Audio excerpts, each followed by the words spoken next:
कितने लोग आते, मैं किसी बुजुर्ग की मुखालिफत, किसी पीर की मुखालिफत नहीं कर रहा हूं, क्योंकि मैं तो उसी घराने में ही पैदा हुआ हूं भाई। मेरे कितने लोगों ने हाथ चूमे, अच्छी बात है, चूमने चाहिए, इन उलमा के चूमना चाहिए, बुजुर्गों के चूमना चाहिए, मगर एक मसला तलवार की धार पर रख के बता रहा हूं, तवज्जो से सुनना। सुनो प्यारे, क्यों चूमे हाथ? लोग कहते हैं हुजूर दुआ करना, सरकार दुआ करना, ये पैगाम बड़ी दूर तक जाए। आले रसूल दुआ करना, आलिम साहब दुआ करना, अच्छी बात है, दुआ कराओ इन बुजुर्गों से, मगर प्यारे जरा सुन लो, तवज्जो से सुनो। मुझ जैसे हजारों मौलाना इधर लाइन में खड़े हो, कहां बोलो, हजारों, कई हजार मौलाना, कई हजार पीर, वो वाले जिनकी दुआएं कबूल होती हैं, नकलियों की मैं बात नहीं कर रहा हूं, नकलियों को तो छोड़ो, उनकी तो कब्र से ही सर्विस शुरू हो जाएगी, वो तुम्हें दुनिया में धोखा दे सकते हैं मगर कब्र से उनकी पिटाई शुरू। जो शरीयत के खिलाफ अगर होगा तो वो पीर नहीं होता, वो पैर होता, पैर। और जो पीर होगा वो अल्लाह और रसूल से मोहब्बत करेगा। इतने इतने बुजुर्ग जिनका खाना खाया हमने, मोहम्मद उमर भाई नाम उनका, वो मेरे हाथ क्यों चूम रहे? मोहब्बत। ये उलमा हाथ चूम रहे क्यों? मोहब्बत। तो जो अल्लाह और रसूल से मोहब्बत करेगा तो खाएगा तो उसके खाने की अदा बोलेगी नबी नबी, पीने की अदा बोलेगी नबी नबी, चलने की अदा बोलेगी नबी नबी, सोने की अदा बोलेगी नबी नबी, हर धड़कन बोलेगी नबी नबी। मगर जो मोहब्बत ही नहीं करेगा तो वो नमाजें भी नहीं पढ़ेगा, रोजे भी नहीं रखेगा, वो तमाम वो काम करेगा जो शरीयत के खिलाफ हो, सिर्फ अपनी मनमानी करेगा। मैं उनकी बात नहीं कर रहा हूं, मैं अच्छों की बात कर रहा हूं। तवज्जो सुनना, 1000 नहीं बल्कि कई हजार पीर यहां लाइन में खड़े हों, सब हाथ उठाए, तुम्हारे लिए दुआ करने के लिए तैयार हो। मुझ जैसे हजारों मौलाना, हम जैसे सब यहां हो, तवज्जो रखना। और तुम्हारे माँ बाप अगर इधर हो और माँ बाप नाराज हो, सुन लेना ये पैगाम तवज्जो से। ऐसे ही नहीं मैं कि कपड़ा पड़ा दूं, ले चूम ले, चल ले, हाथ चूम ले। जो असली बात मैंने कहा ना, जो आका की नाना की बात अगर पहुंच जाए, अरे गरीब नवाज क्यों आए थे? पत्थर से कह देते सोने का बन जा तो बन जाता, मगर नहीं, झूठा खेला खेला करके लोगों की किस्मतें बना दी। सुभान अल्लाह, हक। अल्लाह अल्लाह सुनो, अगर हजारों मौलाना, हजारों पीर अगर इधर खड़े हो जिनकी दुआएं कबूल होती है, तुम्हारे माँ बाप अगर इधर खड़े हो और माँ बाप अगर तुमसे नाराज हो, माँ बाप को तकलीफ देते हो, तो कान खोल के सुन लेना, ये सारे के सारे सुबह से शाम तक दुआएं करते रहे तो उस वक्त तक दुआ नहीं होगी जब तक कि तुम्हारे माँ बाप राजी ना हो जाए।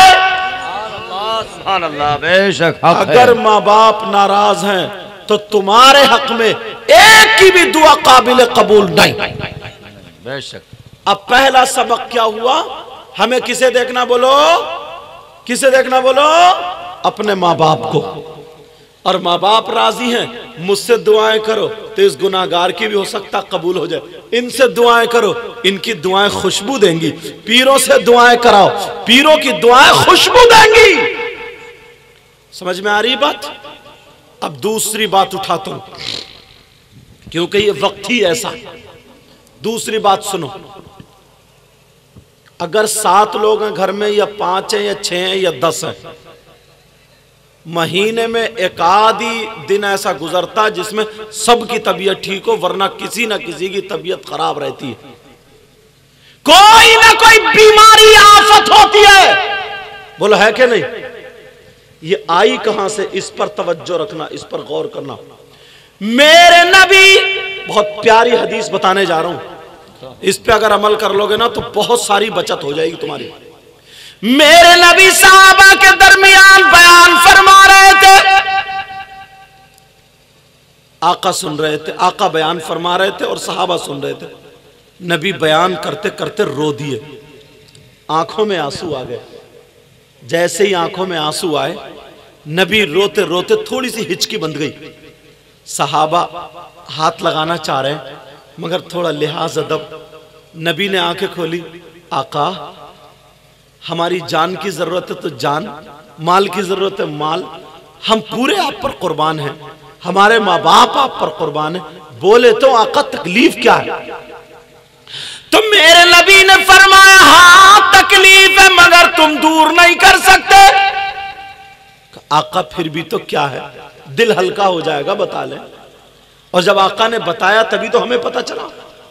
मेरे नबी ने फरमाया, मेरे जानिसारों, चाहने वालों, कलमा पढ़ने वालों, एक जमाना वो आ रहा है, एक दौर वो आ रहा है, एक वक्त वो आ रहा है, एक वक्त वो आने वाला है कि घर घर में आफत और बीमारी होगी। घर घर में क्या होगा बोलो? आफत और बीमारी। काका कैसे? जमीन अनाज से ज्यादा बीमारियां उगाएगी और आसमान पानी से ज्यादा आफतें बरसाएगा। सहाबा ने अर्ज किया, पूछा आका वो दौर कौन सा होगा, वो वक्त कौन सा होगा, वो जमाना कौन सा होगा? तो मेरे नबी ने सुनो, और अपने अपने आज घरों में झांकने की जरूरत है।